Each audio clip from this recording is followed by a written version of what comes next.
Okay, what's your name? Randy Parker. And who are you? I'm a 36-year-old woman that has cerebral palsy, and I live in Sydney, New York. And that I'm a very outgoing person, and I like to help people understand that people with disabilities can do anything they want to. My name is Brandy Parker for those people that other people that are going to be watching this. And COVID has changed my life by physically and emotionally, because I haven't been able to go out to see my friend or go back to work or see my boyfriend or my other friends that live around Sydney, and I won't get to see very many people that I used to be able to see, and I hope that that all of this will be over soon, because I think it's affecting not just me, but a lot of other people too. So, Tara, I'm gonna ask you, how has the pandemic changed your life, and what would you do different if we weren't having this pandemic? I'd have to say the pandemic changed my life because I was in high school when it happened, so I missed out on my senior year, most of it anyways. I didn't get to play any of my sports, I didn't get to see my friends, I didn't get to have an actual graduation. So it kind of sucked for me a little bit. I'm sure it sucked for everybody else. Probably one thing that I'd do different if we weren't in a pandemic would be I'd travel a lot more, because I like to go to like the beaches and stuff, and I'd go see my friends more. I think that I plan on going to college sometime in the near future, but I wasn't going to go because of the whole pandemic, and I don't like online classes, so that's all we could have done. And do you like working here so far? Oh, I besides love working here. Besides the pandemic kind of messing everything up? Yeah, I like working here. I love it. I wouldn't want any other job, honestly. Have you ever worked with people with disabilities before? No, I haven't. So it's a whole new ballgame for you. Yeah, it's a whole new world for me. And honestly, I like it a lot better now. So Tim, I'm going to ask you a couple of questions. Okay. How has COVID affected you, and has it affected you emotionally and physically? Not really. When the lockdown first came into effect, it was a little upsetting, but you know, we all had to deal with it. So, has it affected you, your family at all, or your friends? well, you know, I couldn't go see my daughters at all because, you know, you couldn't do anything really. Go to work if you were. COVID has made us stop, look, and listen. Things that we took for granted in the past were not taken for granted any longer. So has it made you stronger? Has it made you stronger in any way because of you not being able to see your family as much or being able to go many places anymore? It has made me strong, very strong, being away from my family. It's something that I haven't done for as long as I've been doing it. I've learned to appreciate them more when I'm home. Do you, I know that you have worked in Malone. Has it affected your folks that you work with in Malone as well? The COVID has affected them, just like our folks here in Sydney. We've had to quarantine them to their homes, and so it's very tiresome being at home all day long and not being able to see your friends or your family.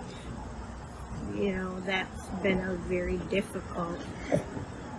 As for our folks being sick, I'm not sure that we've had anybody that has contacted COVID. We're all in this together, but I hope for the future that this will never happen again, and we won't have to have this problem or pandemic ever again. That is my hope, that it'll all be back to normal as soon as possible.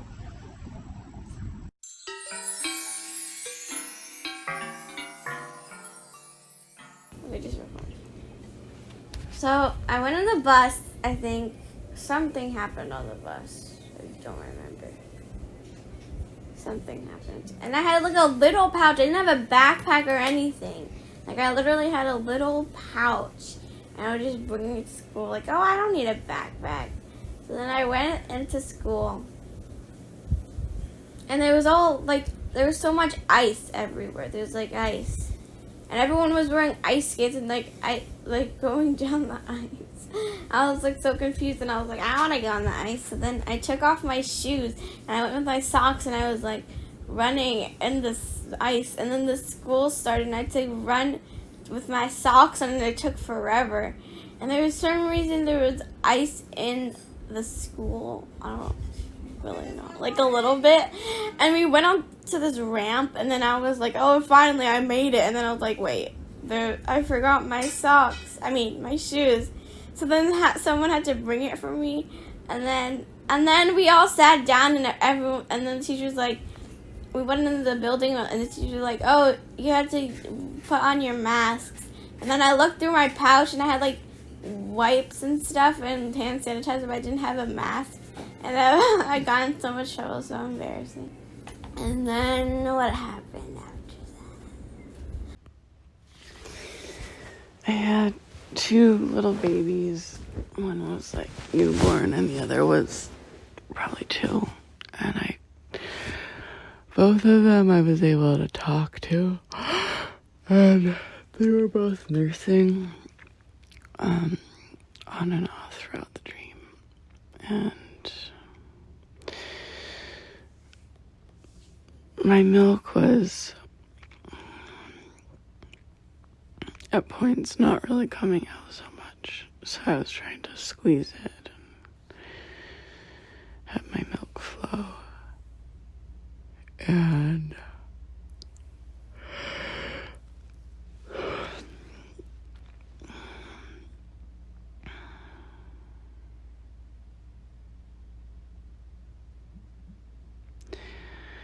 at one point I was on a boat, like a big like a ship. It's like between a sailboat and a ship. And it belonged to Joel and Avi, and was the 3 of us on it together. And Avi was driving it. And we were in these huge, huge waves, and like the boat started to like kind of capsize and fill with water, and we were like just going on these gigantic waves. And she was bringing out all these different, like in between that, she was bringing out all these different outfits, like really, really fancy dresses that she was wearing. And also some hand-me-downs for me to look through, like a bag of things she didn't want any more for me to look through.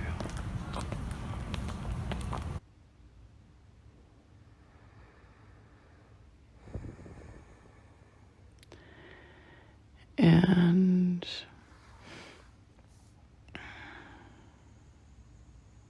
I think I had a few different men in my life, none of whom were like stable or actually available for partnership. And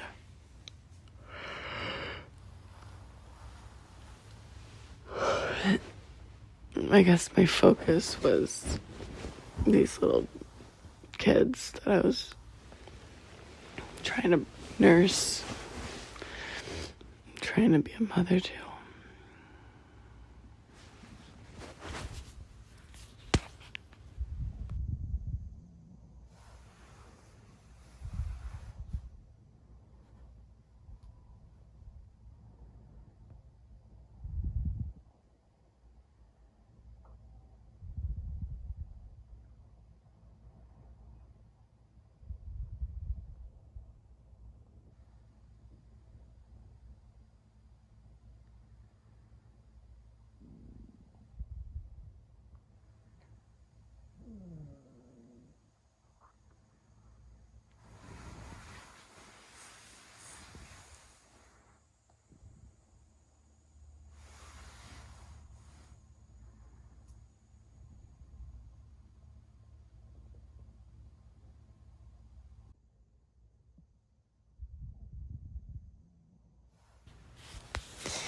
Buffalo was a combination of Berlin and Buffalo and other cities that I don't know.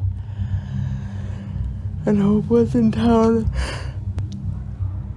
packing up to leave, and she was taking to meet all these little amazing little diners and cafes and bars that I'd never been to before that were really, really good. And we were at this little cafe that she had taken me to, having coffee, and I was ordering my coffee, and she ordered hers in German, and I was trying to order mine in German, and I couldn't. I was stumbling over it because I was so out of practice. There was a young woman barista, waitress, and an old woman waitress who were both waiting on our table, making our drinks for us. And they were making it. And I took mine and took a drink of it, and I didn't realize that it wasn't ready yet. And when I took a drink of it, it was just like water with ice cubes floating in it because it wasn't ready. And then there were these two young men who were passing us. We were sitting on like this balcony that was both inside and outside. It was both elevated and somehow connected to the ground level. And these two young guys each had a dog that they had a very elaborate custom stroller for their dog. Each of them did. And they were in the process, they were like young, like bro-y, sort of guys, but then they each had these dogs that they were treating like babies. And they were spending a long time trying to strap their dogs properly into their baby carriages, dog carriages. And one of them was a dog with very, very short legs, like a normal dog-sized body, but really, really short legs. So that one had like this, it was like an upright stroller where the dog was like standing almost, strapped in. I don't know. I think I was in a city that I was both nostalgic for and saying goodbye to through hope, saying goodbye to it, and also familiar and foreign at the same time. And then there was a scene where I went home really, really late in the middle of the night, and I went to the bathroom, and my grandfather was lying in the fetal position next to the toilet. Like he was sick and he was just sleeping next to the toilet in case he had to get sick again. And then when I went back in the next time, my mother and my grandmother were also there, lying next to the toilet. And they were all sleeping, and somehow I knew that my grandmother and my mother were there to take care of my grandmother, or my grandfather, who was sick.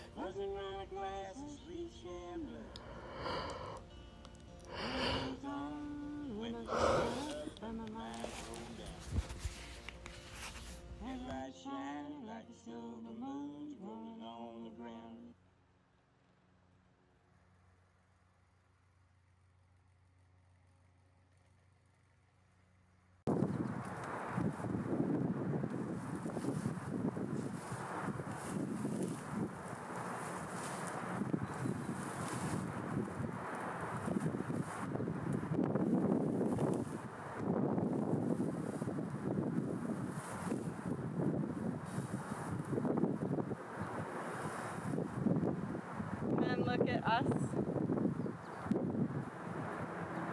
Lindsay, chin down. Dorothea, chin down a little. And then look back at each other. And walk.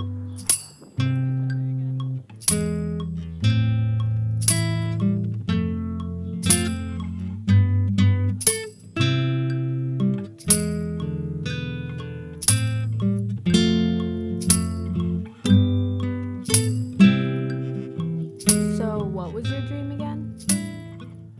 So I dreamed that I was cleaning like some kind of windowsill, and there were like a lot of snails on the windowsill, and my mother was there, and I looked at all the snails, and it was some kind of end of the world scenario, and I looked at the snails, and I said to my mother, do you think we could survive if we would only have snails to eat? And then she just kind of laughed and looked at me and winked and she said, well, there's only one way to find out, is there?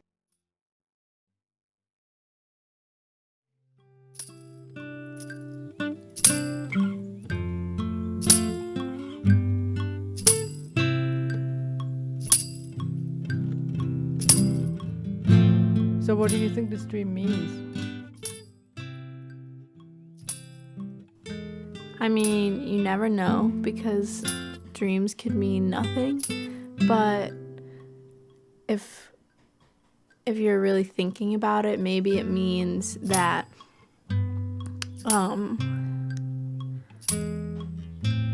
that was something that you learned from your mom, like, even though you maybe weren't the closest in other ways, it was something that she taught you, was to, like, just do whatever you want if you want to do it. Otherwise, you won't know what will happen if you didn't do it. And I feel like that is something that I could see you learning from your mom, even if you guys fought sometimes or weren't the closest sometimes.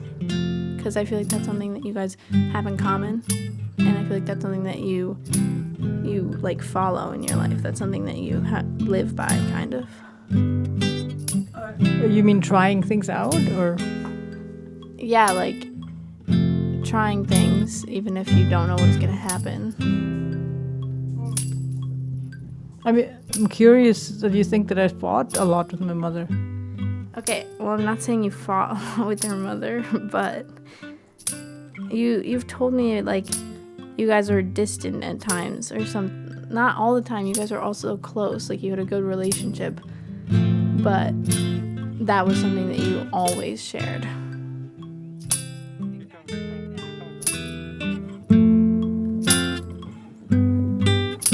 And like hopping and waving and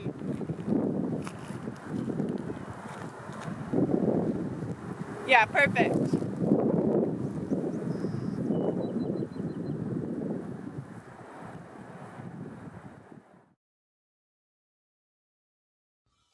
My roommate and I were skateboarding all over the city, exploring all day. As it got darker, my roommate got scared and ditched me to go home.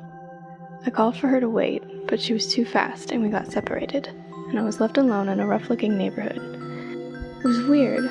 It was like the buildings and the overall aesthetic was like cyberpunk, like loose wires and pipes and neon signs. That familiar terror crept in and I was preparing myself for the worst or to wake myself up. But the bad thing didn't happen, because a man on a brown horse approached me, and the clothes he was wearing were like dirty post-apocalyptic cyberpunk garb. He asked if I was okay. Before I could answer, there was commotion and noise behind us, like men shouting, metal clanking, and the man swooped me up on his horse and we galloped away to his home. The man's home was like in a trippy kaleidoscope hole in the wall, where each little geometric light fragment was an individual apartment. He let me stay there until morning. I couldn't say what we talked about, but I know we did all night. Then I was at work, at the flower shop, but it was different. It was also like cyberpunky, and in the middle of the city instead of in the suburbs like it is in real life. Same aesthetic, gray and blue metal, loose hanging wires, pipes, etc. My boss was there. I'm not the biggest fan of him in real life, and that was reflected in the dream too. He had been talking to my manager that he couldn't find his son, and that he couldn't contact him. I was eavesdropping, but my boss caught me, and I guess in the dream I was someone who knew how to find people, because my boss asked me to look for his son. I told him I would. He described what he looked like. I changed the light bulb in the bathroom, and thought hard about the description. It sounded familiar. The man on the horse. I popped out of the bathroom and asked my boss, who was making a flower arrangement, what if he doesn't want to come home? My boss didn't answer. He didn't even look at me, and I waited a few minutes before I continued. Should I just tell you where he is anyway? He snapped. Did I say that? You didn't say anything. And he never did. I went back to the bathroom to change the rest of the light bulbs, and then I woke up. At one point, we were like in the bathroom with the two little babies who could also talk. And like they were sort of like they could get themselves around somehow. And I think Avi was in there too. And I think it was my bathroom, and we were all somehow like standing on top of the sink, looking inside of the vanity cupboard, which was very, very, very high up towards the ceiling.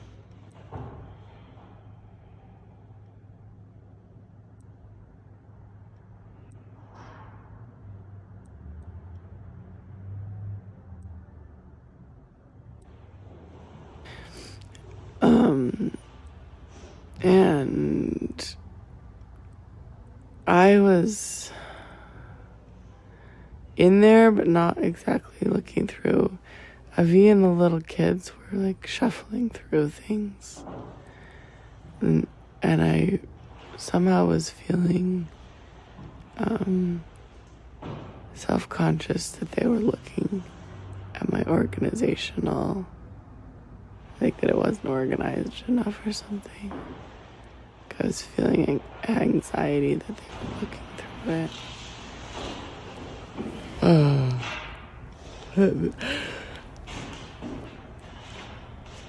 Feeling like I would be judged.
what's your plan?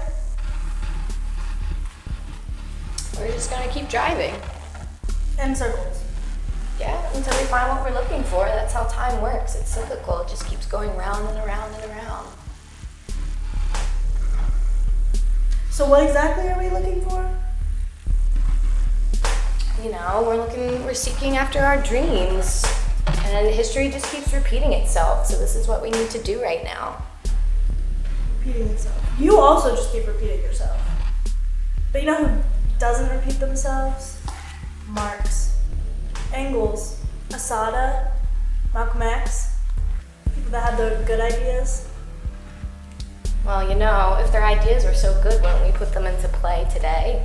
I don't think they're going to work for present day. Because the federal government is kidnapping and killing protesters who are protesting against police violence.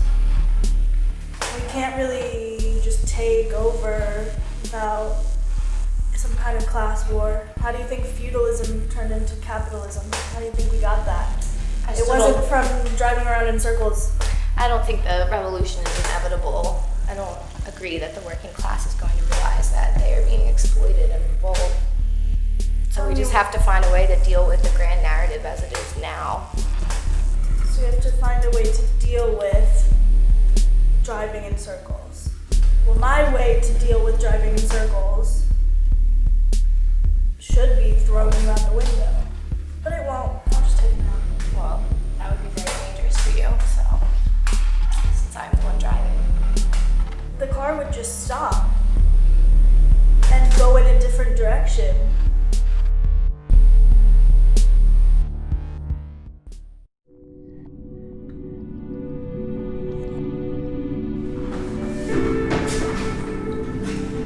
Hey.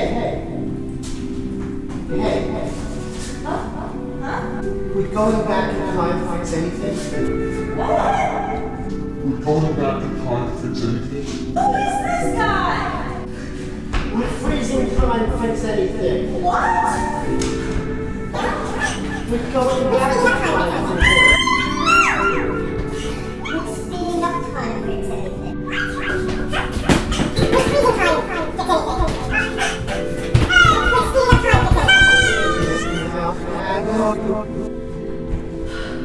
Nothing with fix anything. Everything just is how it is. We're speeding up time to fix anything. We're freezing time to fix anything. No. You can't do anything to time this time.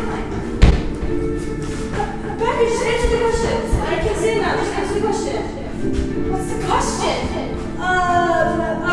We're freezing time to fix anything.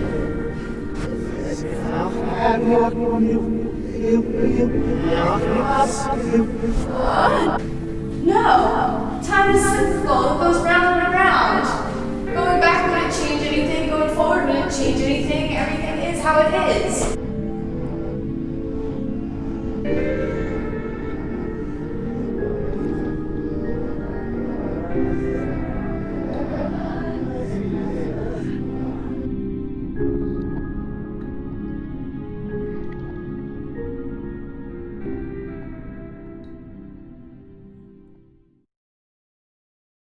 If time is cyclical, why did we just go into a house in which time went backwards? Well, you know, I really don't think that we should be basing our narrative off of a white, straight, cis man from the 1800s. Well, I don't think we should either. I don't really read that much Marx, to be honest. I've read all of it, but I don't go back to it because it's just a foundation for dialectical materialism, the concept that everything in the world is a material struggle. Things are physical. Things need to be encountered at a foundational level. So we can't just say everyone should stop being racist because it's systematic. Well, see, it talks about the class struggle, but it doesn't consider like the individual struggles of people like under racism and gender inequality. Like it does not mention at all much about feminism.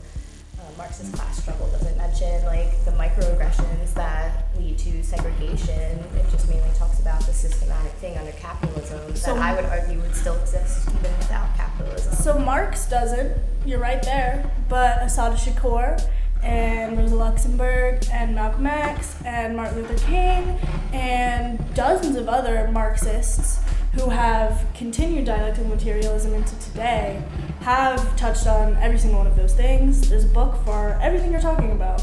But if we allow it to be a small issue of a microaggression, and we don't think of that at a systematic level, where it's a foundational concept of capitalism, of people being oppressed by the ruling class, then how are we ever supposed to get past a racist system and a racist ruling class if we don't get rid of the internal issue?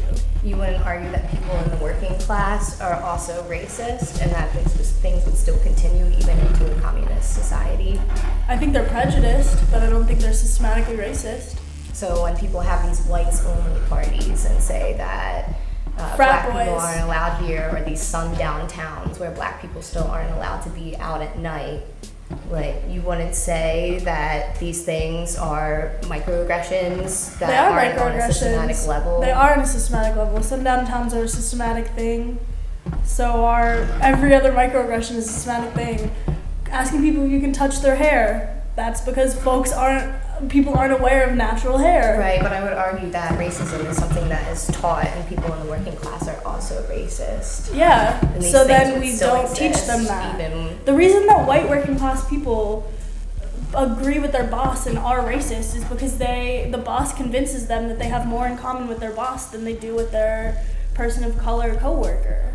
If people would come to terms with the fact and come to the consciousness that they have more in common with their coworker than they do with their billionaire boss, then we can get somewhere.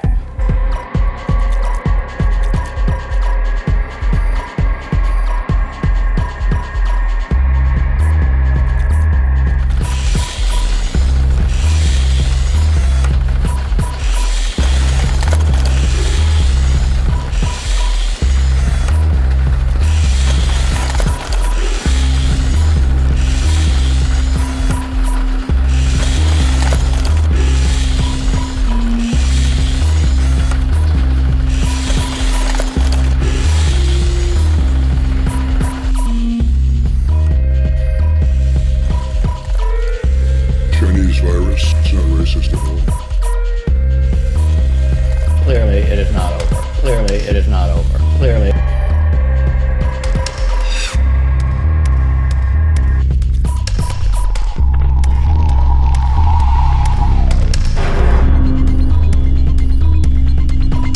Why does famine follow plague? Famine follows plague because there are less workers, because lots of people die, so there's less working class people to produce. Specifically food is oftentimes farmed by people of color, and people of color are predominantly affected by, I don't know about other plagues, but I know for sure coronavirus. Unfortunately, they die. Yeah, Are we prepared for famine at all? No. We have famine right now. There are hungry people in your neighborhood right now. Who's feeding them? I mean, it's the trolley problem, but we see the same trolley problem every day. We see 100 people on the line, and the only thing you have to do to save their life is stop producing. I mean, we see capitalists constantly taking advantage of the many. I mean, the working class is the majority of people in every country. The ruling class is a very small minority of people. And it just, it's not reasonable that people that have a great deal of money already can take more advantage of people that have a great deal less money. Is sacrificing the needs of a man for the needs of a few fair and just capitalism? No, well, capitalism is not fair and just in itself.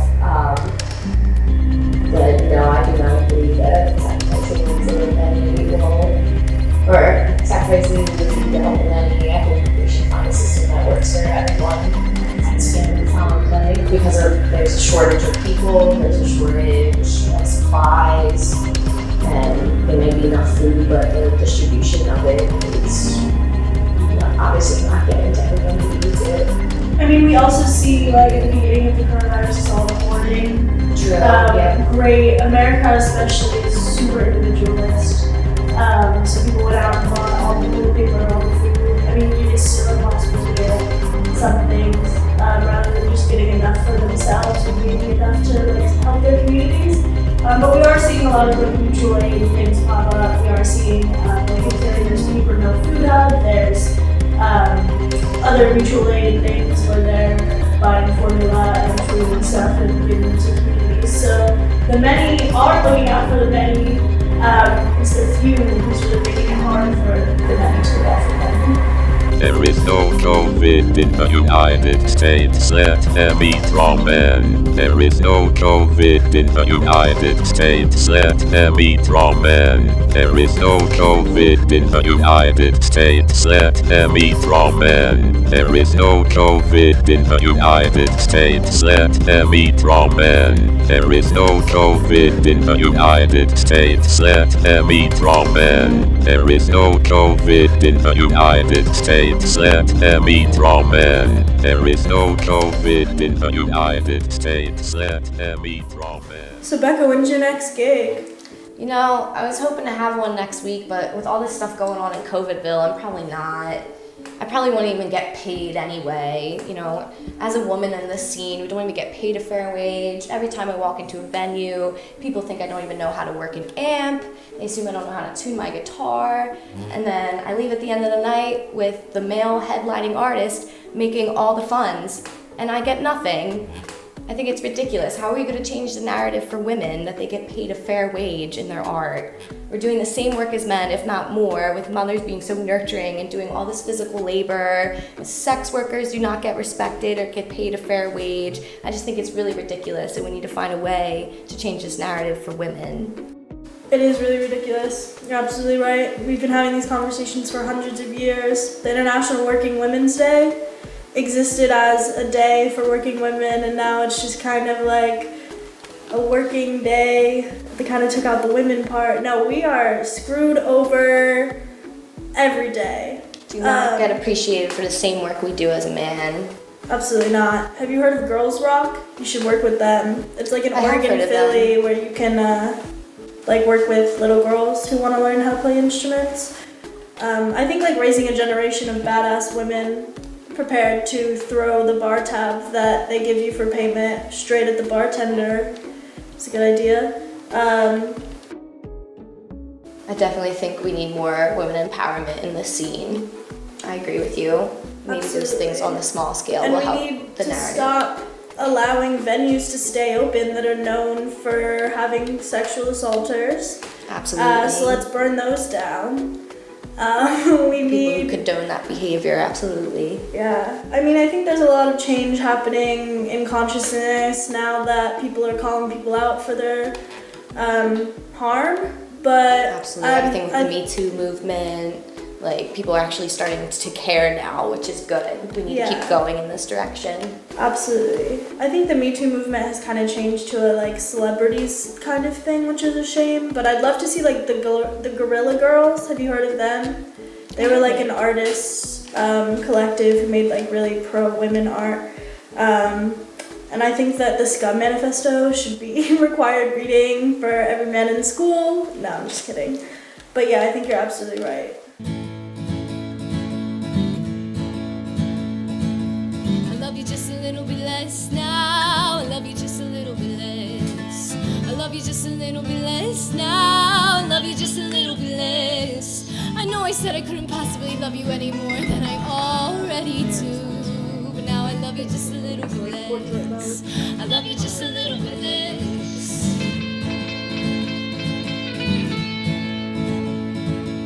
Everyone I see now is a broken and butchered heart. Everywhere I look now, there's just broken and butchered hearts. Although you deny cyclical time, I know what this must mean. Broken and butchered hearts, nothing but broken and butchered hearts.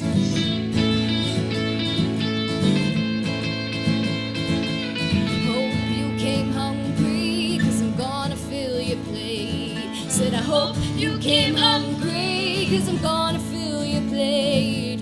I know you couldn't possibly have eaten in days, 'cause I wasn't there.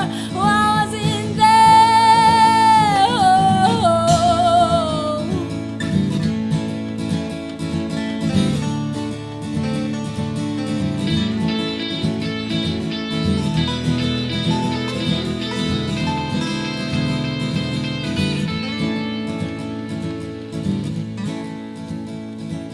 You love me just a little bit less now. You love me just a little bit less. You love me just a little bit less now. You love me just a little bit less. I know I said I couldn't possibly hate you any more than I already do. Now you love me just a little bit less. And love me just a little bit less.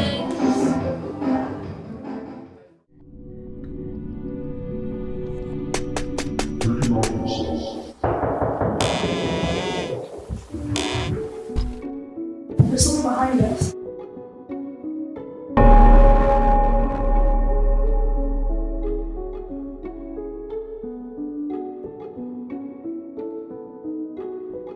Artists, what are you waiting for? I'm waiting for change, I'm waiting for reform. For the working class to gain consciousness of the oppressive nature of the ruling class and capitalism in general, so that we can create a workers' party and have a revolution. Who is stopping you? None of the venues are open, I can't go play my gigs, I can't even collaborate with people, meet up with people, because everyone doesn't want to get sick. No one's stopping me. There's people that are in my way. Nazis, the alt-right, Donald Trump, lots of other people, and movements and concepts, but I don't think anyone's really stopping me. What are you afraid of? I'm afraid of getting sick and being unhealthy and getting members of my family and my friends sick. I mean, I'm afraid of this not happening. I'm afraid of nothing getting better. I'm afraid of my lifetime being wasted. I'm afraid of the working class never rising up, and for everything to just continue the way it already is. Artists, let go of your shades of doubt and make your art. The world needs it. And for each night that passes which you don't make it, the world needs it even more.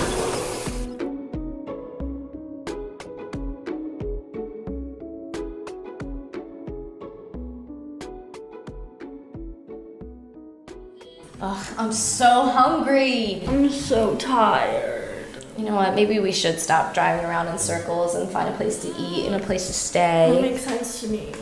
There's gotta be like a motel or something.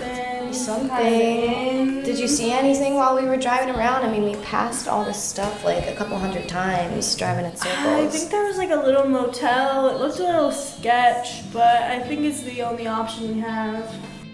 Alright, let's go check it out. Okay. Hopefully they have like a vending machine or something. Let's see if there's something on TV. Yeah, what a day. No. There is nothing wrong with your television. Do not attempt to adjust the picture. We are now controlling the transmission. I know what people did, like, in pandemics of the past, like the bubonic plague and the Spanish flu. Definitely not Netflix, that's for sure. But the people who survived are the ones who are wearing masks, because I know the bubonic plague killed like over 50 million people. I hope it doesn't end up that way with the coronavirus. I mean, yeah, they're trying to reopen schools. When they closed schools at 3,000 cases, they trying to reopen them at 666,000. It's definitely not the safe thing to do. Nonsensical to me. I wonder what things are going to be like in the future too. Like, this is definitely not going to be the last pandemic. I hope we have like the technology or the vaccines we need to. Maybe we'll evolve past the need for a respiratory system. Maybe we'll just go move underwater. Or on the moon. Do you think there's pandemics on the moon?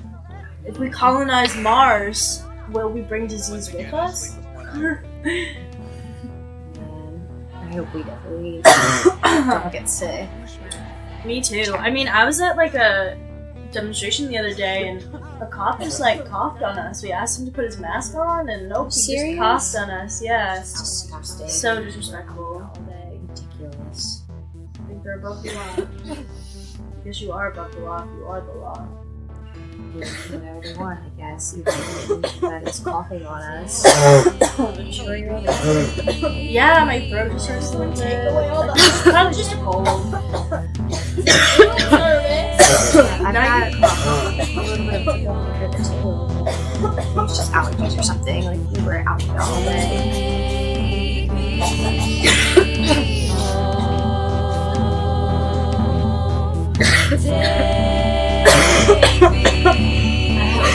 A little bit of trouble breathing. Me too. Please someone take away all the.